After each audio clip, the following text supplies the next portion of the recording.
प्यारे दोस्तों, हजरत इब्राहिम अलैहिस्सलाम की नस्ल में से ही आगे पैगंबरी की लड़ी शुरू होती है। हजरत इब्राहिम अलैहिस्सलाम की औलाद का तज़किरा करते हैं क्योंकि अल्लाह ताला ने इनकी औलाद में किताब व नबूवत जारी की और आपके बाद जो भी नबी आए वो आपकी औलाद में से ही आए हैं। दोस्तों, हजरत इब्राहिम अलैहिस्सलाम की औलाद बहुत देर बाद हुई थी। हजरत इब्राहिम अलैहिस्सलाम की औलाद में से पहले नंबर पे हजरत इस्माइल अलैहिस्सलाम है। उनका जिक्र कुरान मजीद में कुछ यूं आया है, सूरत मरियम में आयत नंबर 101 से 104 के दरमियान, और किताब में इस्माइल का भी जिक्र करो, वो वादे के सच्चे और हमारे भेजे हुए नबी थे और अपने घर वालों को नमाज और ज़कात का हुक्म करते थे और अपने परवरदिगार के यहाँ पसंदीदा थे।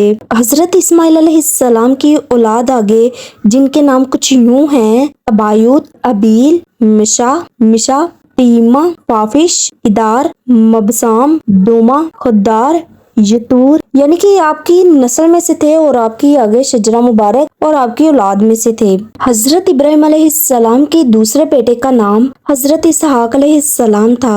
हजरत इसहाक अलैहिस्सलाम की वलादत के वक़्त हजरत इब्राहिम अलैहिस्सलाम की उम्र 100 साल और आपकी वालदा मोहतरमा की उम्र 90 साल की थी। आप हजरत इस्माइल अलैहिस्सलाम से 14 साल बाद पैदा हुए। अल्लाह ताला ने इरशाद फरमाया, और हमने इनको इसहाक की बिशारत भी दी कि वो नबी और नेक कारों में से होंगे। सुभान अल्लाह। हजरत इसहाक अलैहिस्सलाम का भी आगे शजरा मुबारक है। उनकी औलाद जिनके नाम कुछ यूं हैं, ईसू, रूमी, अनोश, ताहूर, तुखरान, ईस, ये तमाम नाम आपकी औलाद के हैं। इसके बाद हजरत इसहाक अलैहिस्सलाम की आगे नस्ल हुई, उनकी जो है जिन्हें पैगंबरी मिली, कि जिनको आगे अल्लाह ताला ने पैगंबर चुना, वो हजरत यकूब अलैहिस्सलाम थे। हजरत यकूब अलैहिस्सलाम अल्लाह ताला के नबी थे और हजरत यूसुफ अलैहिस्सलाम के वालिद थे।